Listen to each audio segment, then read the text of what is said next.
Let me tell you something that most people never hear until it's almost too late. Your trials were not random accidents scattered across a meaningless life. Your hidden years were not empty. Your endurance has been forming capacity inside you that no classroom, no seminary, no human institution could ever manufacture. Every single thing you walked through, the betrayal, the silence, the losses that left you breathless, was building something in you that heaven required before the next door could open. You have been in preparation. Not punishment, preparation. The Bible says in Romans 8:28, all things work together for good to them that love God. Not some things, not the convenient things, not only the moments that made sense. All things. That includes the years that felt invisible. That includes the prayers that seemed to dissolve into the ceiling. That includes the grief you carried so long it started to feel like your identity. None of it was wasted. Not one tear. Not one sleepless night. Not one morning you got up anyway when everything in you wanted to stay down. Now hear me, and hear me clearly. Your losses did not cancel your calling. Your age does not disqualify your next assignment. And the silence you've been living in is not God's absence. It has been God's workshop. You have been the tapestry viewed only from the back. Knots, loose threads, patterns that made no sense. But the master weaver has been working from the other side all along. And March 22nd, this is the moment he begins to turn it around, so you can finally see what he has been making of your life. You are not nearing uselessness, chosen one. You may be nearing revelation. I need to speak to you directly now, to every senior, every elder, every man and woman who has watched the years pass and quietly wondered if the best of what God promised somehow slipped by without arriving. The world will tell you that destiny belongs to the young. The world will tell you that if it hasn't happened by now, it isn't coming. The world will measure your worth by your productivity, your platform, your visibility. But God measures differently. Sometimes destiny doesn't mean a spotlight. Sometimes destiny means becoming the steady one in a room full of people falling apart. Sometimes it means carrying wisdom that only suffering could produce and speaking one word at the right moment that saves someone's life. Sometimes destiny means leaving a spiritual inheritance so rich that your grandchildren walk in freedom they never had to fight for. Sometimes it means stepping into your final chapter, not with fear, but with the kind of clarity that makes everyone around you want what you carry. That is not a small calling. That is one of the most powerful assignments heaven gives. Proverbs 16:31 says it plainly, "Gray hair is a crown of glory. It is gained in a righteous life, not a symbol of being finished, a crown." You are not at the end of significance. You are at the height of it. Now let me ask you something that may be the most important question you've heard in years. What if none of it was wasted? What if the betrayal was building your discernment? What if the loneliness was deepening your compassion? What if the waiting was expanding your capacity? What if the buried hopes were seeds and March 22nd is the first morning of the harvest? What if everything was building the exact person who could say yes today? Because here is the final truth this entire message has been moving toward. The decision of March 22nd is not simply about surrendering one issue, one fear, one habit. It is about something far greater. It is about whether you will come into full agreement with the destiny God has been building beneath your pain, beneath your patience, beneath every year that felt like it counted for nothing. God is not waiting on a miracle to release over your life. He has been waiting on your agreement. Isaiah 46:10 declares, "I make known the end from the beginning." He already sees who you become. He already sees the final pages of your story, and from where he stands, they are holy. The question was never whether he is ready. The question is whether you are ready to stop resisting the person he has been forming. March 22nd will change your destiny forever, not because the date holds magic, but because your agreement with God can no longer be postponed. The oil lamp has been prepared. The wick has been trimmed through every trial. The vessel has been shaped through every year of hidden obedience. And tonight, right now, heaven is bringing the flame. Will you let it light? If this message is your confirmation, if something deep in your spirit just said yes before your mind could argue, write it right now. I come into agreement. Because what comes next in this message is the one thing most believers never do, even after they receive the revelation. And it may be the most important part of all. Chosen one, we have come a long way together in this message, and I need you to stay with me for just these final moments, because what happens in the next few minutes inside your spirit matters more than anything you will do for the rest of this day. You came into this message carrying something heavy. I know that. Some of you have been carrying it so long, you forgot it wasn't supposed to be permanent. You built your whole identity around the weight. You learned how to walk with it, sleep with it, smile through it. But God did not design you to be a monument to your pain. He designed you to be a vessel of His glory. And right now, March 22nd, heaven is asking you one question. Not about your past, not about your failures, not about how many times you almost gave up. Heaven is asking, will you open your hands? So let's do this together. Right now, wherever you are, step 1, release. Release the fear that it is too late. Because Jeremiah 29:11 does not have an expiration date. God's plans for you, plans for a future, plans for hope, were written before you were born, and they have not been erased by your age, your grief, or your silence. Release the old timeline, the one you built at 40, at 50, at 60, the one that said certain things had to happen by a certain year. God is not bound by your calendar, and your delay was never His denial. Release the shame. Every mistake you rehearse in the dark, every door you closed that you wish you hadn't, every relationship that ended badly, every prayer that felt like it fell to the floor, release it. Because Romans 8:1 says there is no condemnation for those who are in Christ Jesus. None. Not some. None. Release the need to understand everything before you obey. That is not wisdom, chosen one. That is fear, wearing a very convincing disguise. And release the identity you built around surviving. You were not called to merely survive. You were called to carry glory into every room you enter. Step 2. Receive. Right now, in this moment, receive peace. Not the peace the world offers, the kind that depends on circumstances being comfortable. Receive the peace that Paul described in Philippians 4-7. The peace that surpasses all understanding. The peace that arrives before the proof does. Receive courage. Not the absence of fear, but the decision to move forward while fear is still in the room. Receive your renewed identity. You are not your losses. You are not your longest waiting season. You are not the version of yourself that almost didn't make it. You are chosen. You are called. And you are still here, which means heaven is not finished with your story. Step 3. Declare it. Say this out loud.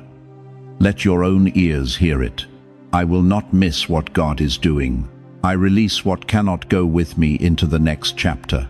I come into agreement with heaven, not with my fear. I am not too late. My pain will not name me. My yes belongs to God.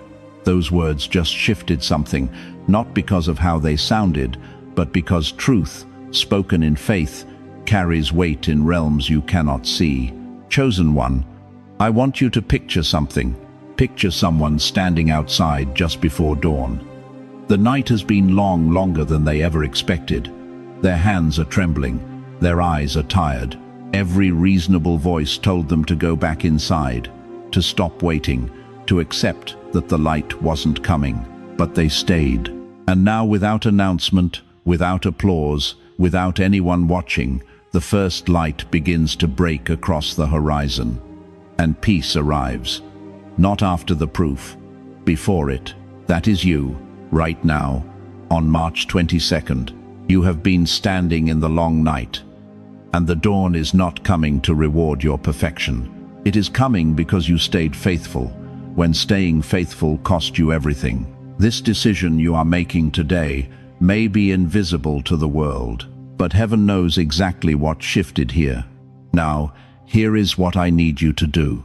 In the comments, write, "I come into agreement with God," not because it is a ritual, but because declaration is how a believer plants a flag in new territory.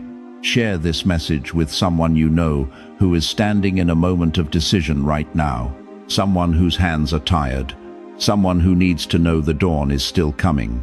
And after this video ends, do not scroll, do not rush into noise. Sit in silence for 5 minutes, just 5 minutes, and ask God this one question. What am I still gripping that you already asked me to release? Then listen, because He will answer. And do not leave this channel yet, because the next message is for those who feel they have been in a silent season far too long. And what God is about to say will change the way you hear silence forever. Chosen one, you were not brought to March 22nd to be warned only. You were brought here to choose. And that choice, that quiet, trembling, courageous choice you make today, will echo farther than you can see. Chosen one, most people will wake up on March 22nd and think it's just another Saturday. They'll pour their coffee, check their phone, wonder why life still feels stuck. But you didn't stumble onto this message. You were summoned here. And what I'm about to tell you will either set something free inside you, or it will convict you in a way you haven't felt in years. Here is the truth nobody says out loud. The most dangerous place a believer can live is in a life that looks fine on the outside, but has gone completely silent on the inside. You've been holding on, praying the same prayers, trusting the same promises. But somewhere between the waiting and the weariness, hope got quieter. And you told yourself that was maturity. That was wisdom. It wasn't. That was surrender wearing a spiritual disguise. March 22nd is not significant because of a date on a calendar. It is significant because heaven has been positioning you, specifically you, for a decision that doesn't look dramatic. It won't arrive with thunder. It will arrive like a key turning silently in a lock you forgot you were still carrying. Most people believe destiny changes in one big, public, glorious moment. It doesn't. Destiny changes in quiet rooms, in private decisions, in the moment when a tired soul chooses one more time to believe what God said over what life showed them. Before this message ends, I'm going to show you the one decision most believers mistake for just a feeling. I'm going to reveal 3 signs that March 22nd is not just a date for you, it is a divine appointment. And I need you to hear this now. The most dangerous mistake you can make today is not rebellion. It is hesitation, dressed up as wisdom. A doorway is open. It does not look dramatic. It never does. But every second you wait, it moves closer to closing. This is not the day everything changes around you first. This is the day something must change within you first. If this message found you at the exact right moment, write this right now. I will not miss this moment. Stay with me. Because the decision I'm talking about is not what you think it is. Let me ask you something nobody else has asked you lately. When did you last wake up and feel completely at peace? Not just rested, not just quiet, but genuinely, deeply at peace, where your spirit wasn't carrying something heavy before your feet even hit the floor? For many of you watching right now, that morning feels like a long time ago. And here's what I want you to know before we go any further. That heaviness you've been carrying, that unusual weight pressing on your chest that you can't quite explain to anyone, you are not imagining it. You are not falling apart. And you are absolutely not being punished. You are standing at a threshold. There is a pressure that comes before every major spiritual transition. Not after, before. And most people misread it entirely. They feel the exhaustion without explanation and call it aging. They feel emotionally raw, unusually sensitive, suddenly reflective, and they tell themselves something is wrong with them. They pull away from noise. They find themselves lying awake at 3 inches the morning, not anxious exactly, but unsettled, revisiting old memories, old regrets, old losses they thought they'd buried years ago. Chosen one, that is not breakdown. That is preparation. When God is drawing someone near a decision that affects the entire direction of their destiny, everything false begins to feel unstable. Everything that no longer fits begins to feel unbearable. The life that once felt comfortable begins to feel like a coat 3 sizes too small. And you don't know why. You just know something has to give. That is not decline. That is divine separation. Not everything that feels like falling apart is destruction. Sometimes God loosens what no longer fits before he gives you what was always meant for you. Think of a suitcase packed for the wrong season. You've been carrying it for miles. Your arms are trembling, your back is aching, and you cannot figure out why the journey feels so exhausting until someone finally tells you, you've been carrying winter clothes into spring. That is where many of you are right now. And I need you to hear this, especially those of you who are older, who have lived long enough to know both joy and grief at a depth that younger people haven't touched yet. Society will tell you that discomfort at your age means decline, that restlessness means confusion, that spiritual sensitivity means something is medically wrong. But Scripture tells a completely different story. Moses spent 40 years in the wilderness of Midian, 40 years of silence, 40 years of what must have felt like irrelevance. And then, at 80 years old, God spoke from a burning bush and said, "Now, it's time. Take off your shoes. This ground is holy." Elijah, one of the mightiest prophets who ever lived, collapsed under a juniper tree and told God he was done, exhausted, finished. And God didn't rebuke him. God fed him twice, and then said, "The journey is too great for you without this." Abraham was 75 years old when God said, "Leave everything familiar and go somewhere you've never been." Anna, precious, faithful Anna, spent decades in the temple, widowed, aging, waiting. And when the moment finally arrived, she was the one who recognized it. Not the young, not the powerful. Her. You are not too old to be at a turning point. In Scripture, many of God's greatest moves happened later than human timing would have ever chosen. In a moment, I'm going to show you why exhaustion can become the enemy's greatest disguise, making you believe the story is ending when God is actually turning the page. And I'll show you the difference between being delayed and being divinely positioned, because those two things feel identical from the inside, but they lead to completely opposite destinations. Here is what I know about the pressure you've been feeling. It is not random. Spiritual sensitivity doesn't spike without reason. When heaven is drawing close to a moment of decision, your spirit knows it before your mind catches up. Your body knows it before your emotions find words for it. Something in you goes on high alert, ancient, instinctive, holy, like the groaning of old wood before a great door finally swings open. Like the pressure building in winter soil just before the first green shoot pushes through. Like the strange stillness in the air before a long-awaited storm finally breaks and the sky opens up and everything gets washed clean. That is where you are today. And the question is not whether the shift is coming.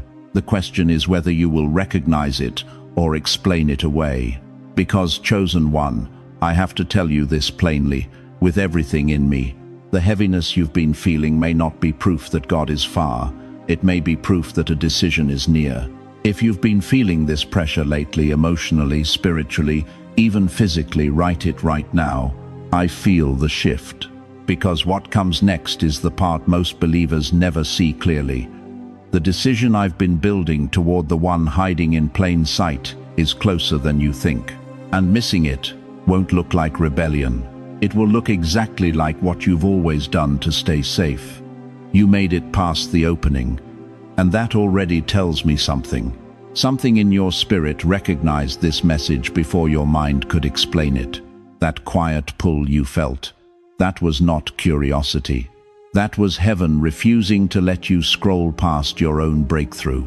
But I need to warn you right now, because what I'm about to say is the part most people never hear. The enemy is not afraid of your rebellion. He never was. He is afraid of your awakening. And on days like today, days loaded with divine significance, his assignment is not to make you fall into obvious sin. His assignment is far more subtle, far more dangerous. His assignment is simply to make you unavailable. Think about the greatest moments God ever tried to move in your life. Were you always stopped by something dramatic, a crisis, a catastrophe? Or were you stopped by something quieter, fatigue, overthinking, that feeling of, "I'll deal with this later," the slow, creeping numbness that made your spirit go silent without you even noticing when it happened? The Bible says in 1 Peter 5-8, "Your adversary the devil walks around like a roaring lion, seeking whom he may devour." But here is what nobody tells you about that lion. He does not always roar. Sometimes he just waits. He lets exhaustion do his work. He lets delay do his work. He lets that quiet voice inside you, the one that says, "Maybe tomorrow, maybe when things calm down, maybe when I feel more ready." He lets that voice become his most effective weapon. And chosen one, that voice has cost more destinies than every temptation combined. There are 3 traps set specifically for you today, and they do not look like traps. That is precisely what makes them deadly. The first trap is the trap of delay. "I'll pray about this later. I'll commit when the timing is better. I'll surrender when I feel stronger." But later never comes the same way twice. A train does not wait because you hesitated on the platform. It moves, and what was available 1 minute ago is gone the next. Not because God abandoned you, but because you never fully stepped forward. The second trap is the trap of emotional shutdown. Maybe you have been hurt so many times by people, by circumstances, by prayers that seemed to go unanswered that you made a quiet decision deep inside yourself. You decided it was safer not to feel, safer not to expect, safer not to open that door again. You called it wisdom. You called it protecting your peace. But chosen one, I need to ask you something that might be uncomfortable. How many times did you call wisdom what was really fear? How many times did you say you were guarding your heart when you were actually closing it even to God? A seed that stays in the hand never becomes a harvest. Never. No matter how long you hold it, no matter how carefully you protect it, it will never produce what it was designed to produce until it is planted in surrender. The third trap is the trap of false practicality. Let me be logical about this. Let me be responsible. Let me keep God at a comfortable distance while I figure things out. And this one is the most dangerous of all, because it wears the costume of maturity. But Proverbs 3-5 cuts right through it. "Trust in the Lord with all your heart, and lean not on your own understanding." Not part of your heart, all of it. God is not interested in the portion of you that feels safe to offer. He is calling for the part you've been protecting. So, here is the question you need to sit with right now, and I mean really sit with it. How many times did you tell yourself you were waiting on God, when God was actually waiting on your yes? Because that is how destiny is lost. Not in one dramatic act of rebellion, but in slow, quiet, inner disengagement. Like static slowly building over a radio signal until the voice you needed to hear becomes impossible to make out. Like dust settling over a mirror until you can no longer see your own reflection clearly. The enemy does not need to destroy your calling. He just needs to keep you undecided. And undecided people do not move. They do not plant. They do not cross bridges. They stand at the edge, day after day, calling it patience, calling it preparation, calling it waiting on the Lord, when the truth is, the Lord has already spoken. The question was never if God would move. The question is whether you will. If you are still here right now, something in your spirit is already saying yes. And that yes, that fragile, trembling, barely there yes, is exactly what heaven is waiting to meet. Type it right now, no more hesitation.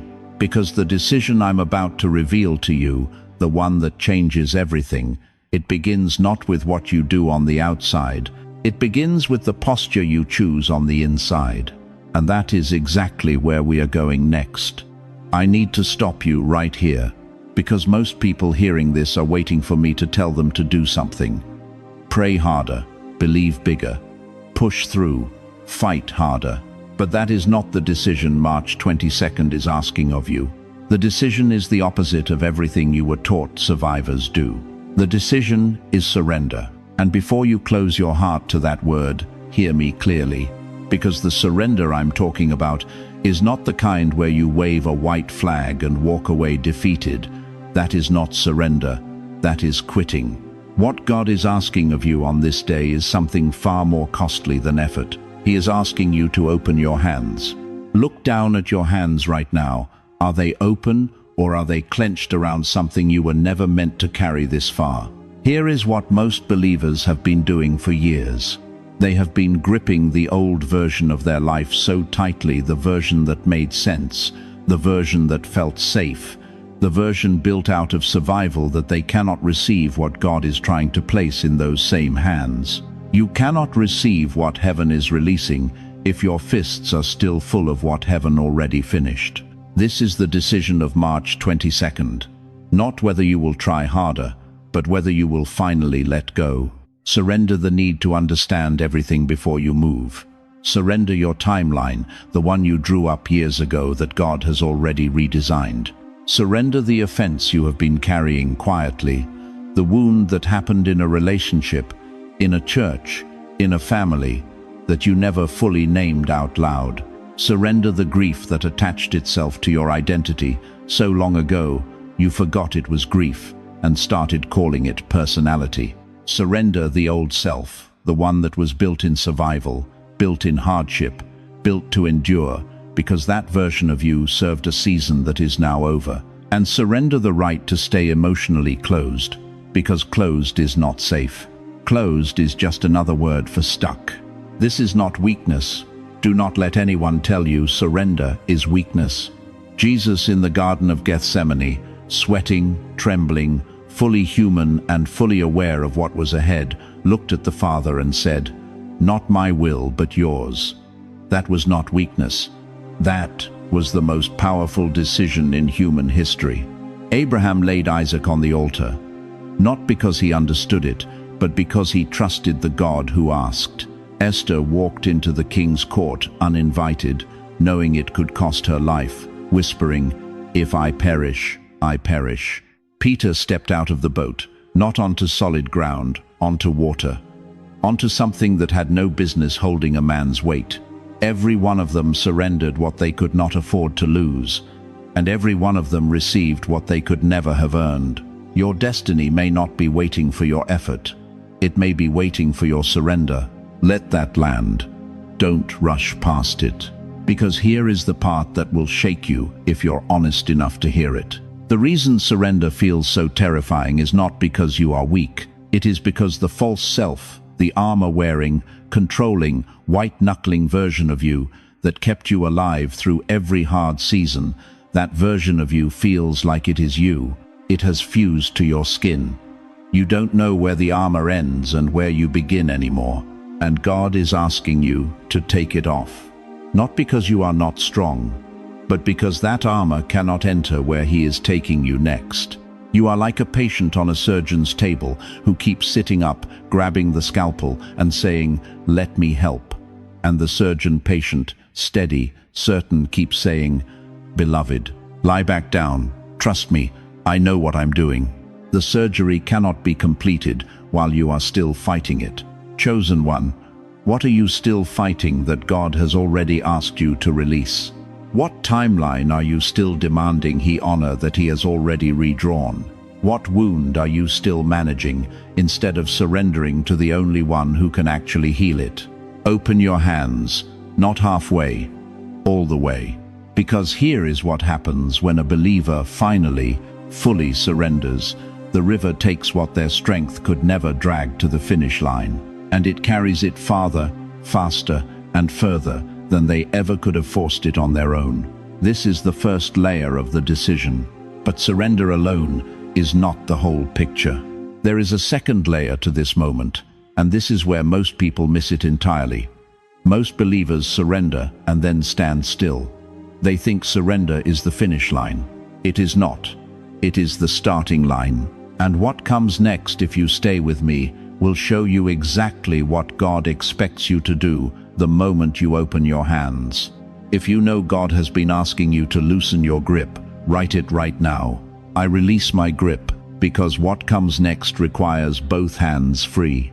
You felt something shift in that last moment. Something moved inside you. Maybe your eyes got heavy with tears you didn't expect. Maybe something old and locked began to loosen in your chest. But here is where most people make the critical mistake. They surrender the moment and then walk right back into the same identity. They cry, they pray, they feel the presence of God move through them like a warm current. And then, before the hour is even over, they go right back to calling themselves the same names they've carried for years. Broken, too late, forgotten, too old, too damaged, too tired, unqualified. And heaven watches not in anger, but in grief, as a chosen soul walks back into a cage it no longer has to live in. Here is what nobody tells you about surrender. Surrendering a moment is not the same as surrendering your identity. And March 22nd is calling you to do something harder than pray. It is calling you to agree with who God says you are right now, today, at this exact season of your life. Let me speak directly to you. Some of you have spent the better part of your life being everything for everyone else. You were the caregiver nobody thanked, the widow who kept the family together with trembling hands, the veteran who came home carrying weight that never had a name, the parent whose faithfulness was taken for granted, the quiet worker who showed up for decades while others were celebrated. You outlived expectations. You outlived people you loved. You outlived versions of yourself you once believed in. And somewhere in all of that, living your identity shrank. It wrapped itself around the losses, around the grief, around what didn't happen, what was taken, what was never returned. And now when God calls you forward, part of you hesitates, not because you don't believe in Him, but because you're not sure you believe in you anymore. That hesitation is not humility. That is an identity that was built only to survive being asked to do something it was never designed for. And the life that is waiting for you on the other side of March 22nd cannot be entered by a survival identity. Look at what God does when He is preparing someone for destiny. He doesn't just change their circumstances, He changes their name. Gideon was hiding in a winepress, calling himself the least of his family, and God called him a mighty man of valor. Not what he felt, what God formed.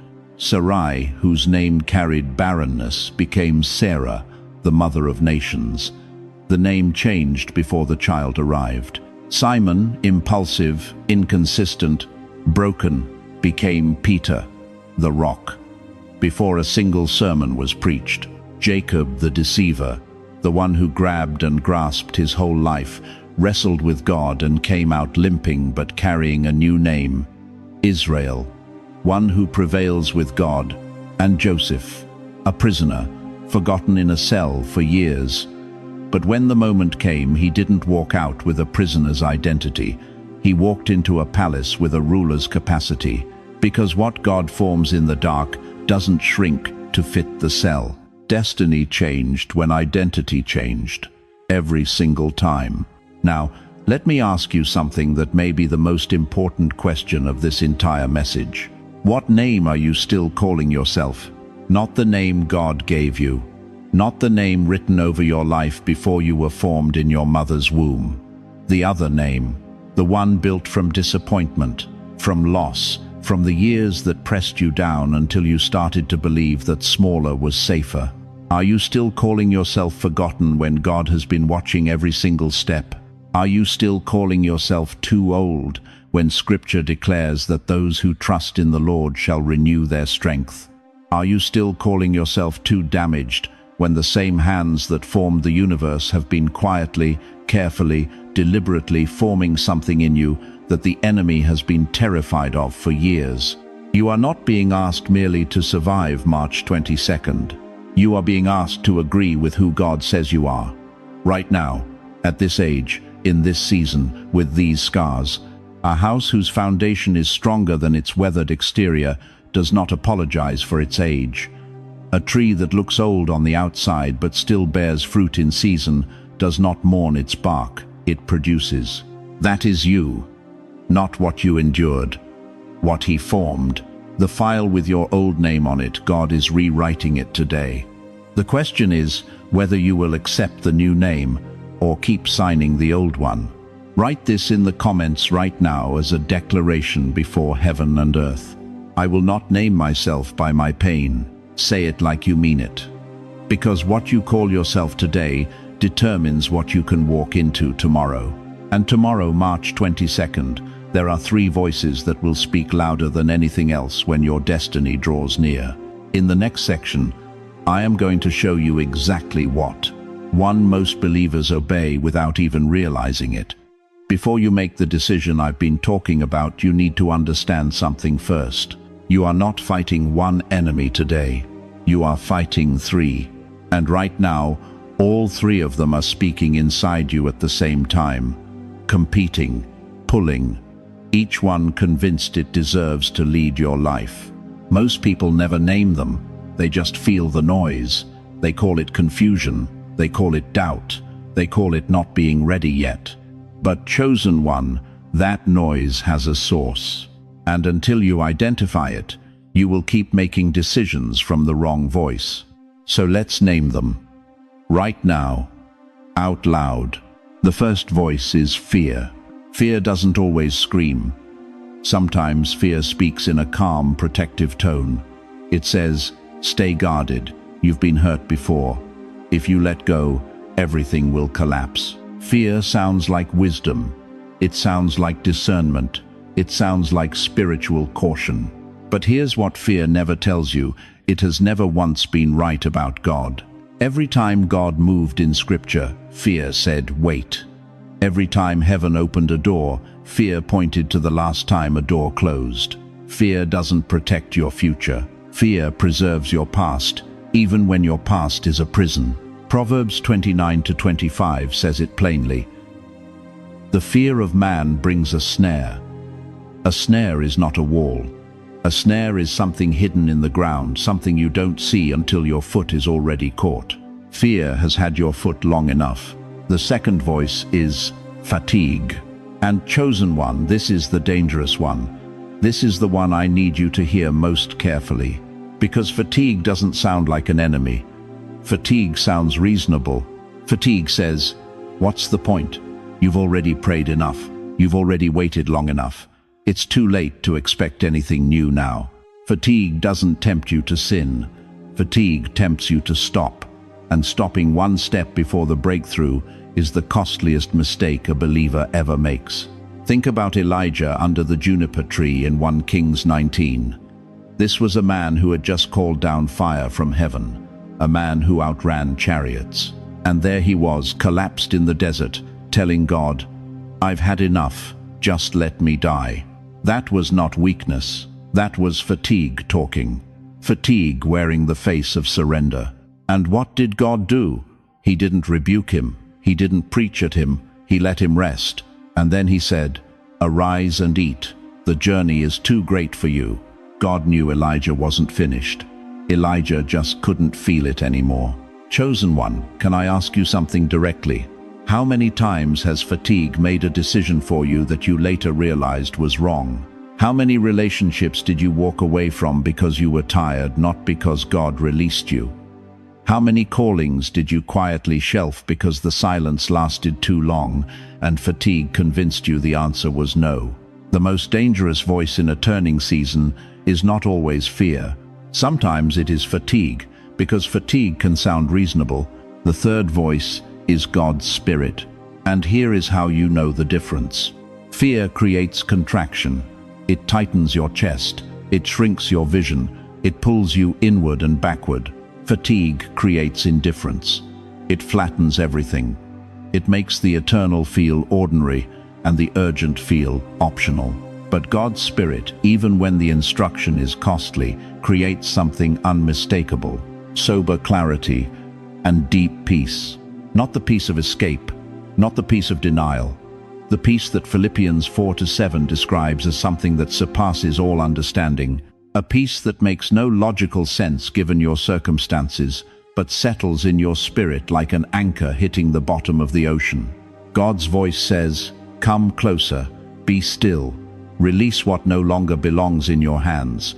You are not at the end, you are at the turn." Not the end, the turn. There is a difference between a road that is finished and a road that is bending. One leads nowhere. The other leads somewhere you cannot see yet, but it leads forward. Now I need you to pause right here. Not physically, but internally. Which voice has been leading you lately? Not which voice you want to be leading you. Which voice has actually been making your decisions? If it's been fear, your choices have been getting smaller. If it's been fatigue, your prayers have been getting shorter. But if even underneath all the noise you can still hear that still, small voice saying, "Come closer then, chosen one," you are not lost. You are simply standing at the turn. And turns require a decision. In a moment, I'm going to show you the exact cost of making the wrong decision today, not in fear, but in spiritual consequence. Because some costs are not paid immediately. Some costs arrive years later, in the form of a life that could have been. If you refuse to let exhaustion decide your future, type right now, "Fatigue will not choose for me," because the decision is coming, and only one voice deserves to make it. Let me tell you something that most preachers are too afraid to say. Missing this moment will not make God stop loving you, but it will cost you something. Something real. Something you can feel in your bones at 2 o'clock in the morning when the house is quiet and the questions get loud. It will cost you time. And beloved, at this stage of your life, time is the one thing you cannot afford to waste carelessly. Here is what actually happens when a chosen one misses their appointed moment. The cycles continue. Not because God locked the door, but because you would not release the old room. The same emotional patterns return. The same fear dressed in a different season. The same heaviness that was supposed to be buried 2 years ago, still sitting on your chest every single morning. You call it normal. Heaven calls it unnecessary. The Israelites had an 11-day journey. 11 days. But because they could not release what was behind them, that 11-day walk became 40 years of circling, 40 years of the same desert, 40 years of the same complaints, 40 years of watching the promised land exist just beyond where their faith could reach. Ask yourself honestly, how many times have you been here before? How many times have you stood at the edge of something new, something God was clearly opening, and pulled back? Not because you stopped believing in God, but because the old room felt safer than the open door. That is not wisdom. That is a wilderness with comfortable furniture. Look at the rich young ruler in Luke 18. He came running to Jesus, running. He wanted the answer. He wanted the breakthrough. And Jesus looked at him with love. The Bible specifically says Jesus loved him and told him exactly what to release. And the man walked away grieving, not because God rejected him, but because he chose the weight of what he already had over the freedom of what God was offering.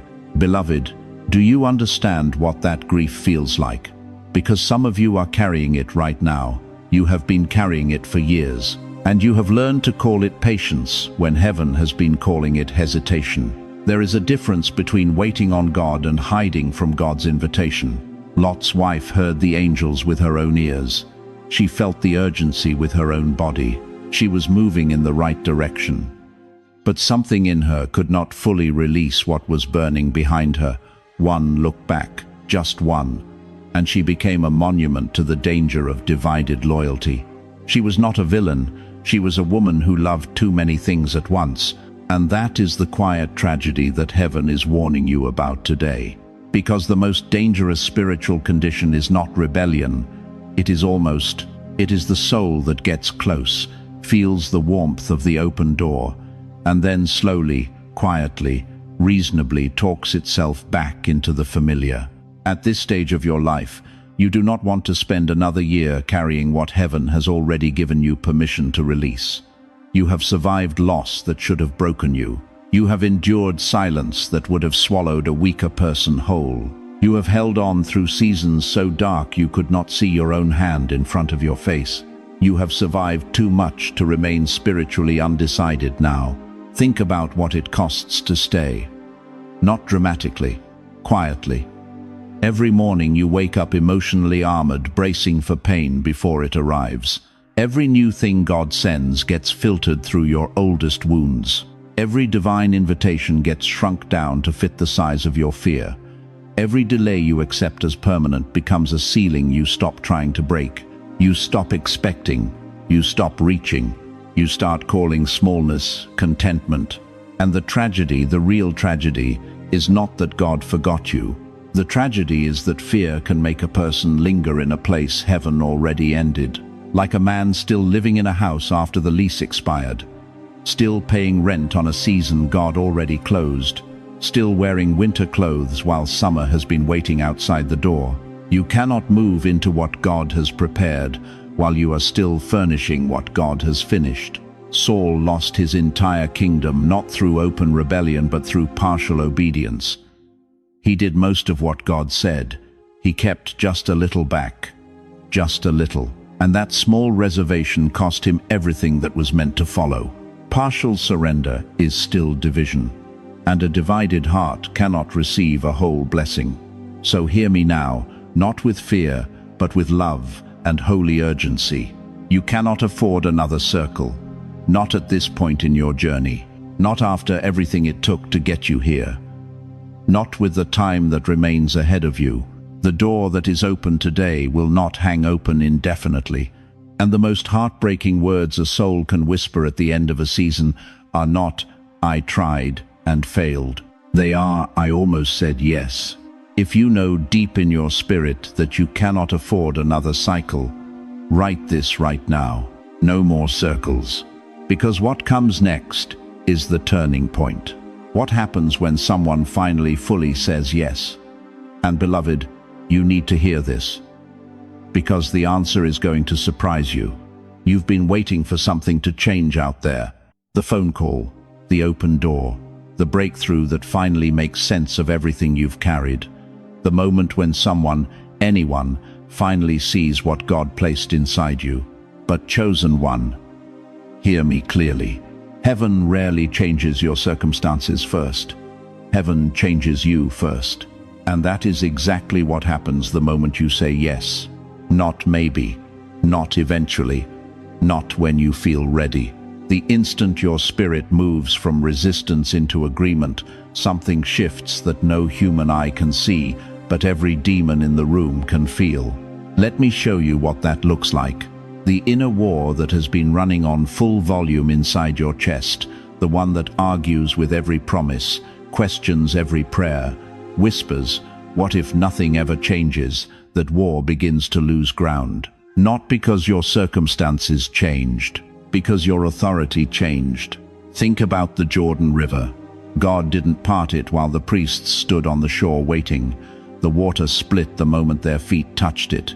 Joshua 3:13. Movement came before the miracle. The yes came before the opening. That is where you are standing right now. And some of you have been standing at the edge of that river for years, asking God to part the water before you take the step. But chosen one, faith was never designed to work that way. When you say yes, clarity begins to return, like dawn entering a room before the sun is fully visible. You can't explain it, you can't put it in a formula, but suddenly the noise gets quieter. Suddenly you can hear again. Suddenly the path that felt completely sealed starts showing cracks of light along the edges. Peace becomes stronger than panic. Old attachments, the ones you've been gripping so tightly your knuckles went pale, they begin to weaken. not because you forced them loose, because your hands finally found something greater to hold on to. And God's timing, the timing that used to feel like punishment, starts to feel like protection. You stop begging for confirmation, and you begin walking in a quiet, unshakable knowing. That knowing is not arrogance, that is alignment. Now let me speak directly to someone in this room. You have spent years wondering if the hidden season was actually abandonment. You've looked at your life, the years that passed, the dreams that quieted, the doors that closed, and you've asked the question you were almost too afraid to finish. Did I miss it? No, you did not miss it. Beloved, Ezekiel saw dry bones, scattered, disconnected, forgotten by every natural measure. And God asked him the most shocking question in all of Scripture: can these bones live? Ezekiel 37:3. Not will they live, can they live? Because the question was never about the bones. The question was about the prophet's capacity to believe in what looked completely, irreversibly dead. And those bones came together bone to bone, sinew to sinew, before the breath ever filled them. The structure was rebuilt in silence, in hiddenness, before the visible sign appeared. That is your story. The years you called wasted, they were formation. The tears no one wiped, they were water for a harvest you couldn't see yet. The waiting that felt like punishment, it was preparation wearing a painful disguise. Heaven never wastes a hidden season. Heaven builds its greatest vessels in the dark. And now, right now, something is being assembled in your life that you cannot fully see yet. But when you say yes, you step into alignment with what God has already been constructing. Your identity begins catching up to your assignment. Think of Esther. She did not feel like a queen when she walked toward the king's court. She was terrified. She said, "If I perish, I perish." Esther 4:16. But the moment she moved, favor preceded her. The king extended the scepter. The atmosphere bent, not because she was perfect, because she was positioned. And chosen one, your yes does the same thing. When you say yes to God, heaven does not always change your location first. Sometimes heaven changes your authority first. A compass doesn't need the road to appear before it settles north. It settles first. Then the traveler moves with direction. That is what is happening inside you right now. The compass is settling. The lock is turning. The chains that have held you in cycles of delay, cycles of doubt, cycles of almost, they are rusting off. Not dramatically, silently, permanently. You don't have to announce it. You don't have to explain it. You just have to walk in it. If you are ready, if something in your spirit is saying yes right now, even while your circumstances are still saying wait, write this where others can see it. My yes is on the altar. Because what God is about to unlock in your life through this single decision goes far deeper than you've imagined. And I need to bring you now to the final revelation, the one truth that explains everything you've endured, everything you've questioned, and everything that is about to change. The decision I've been leading you toward unlocks something most believers never discover. Stay with me. You cannot afford to miss what comes next.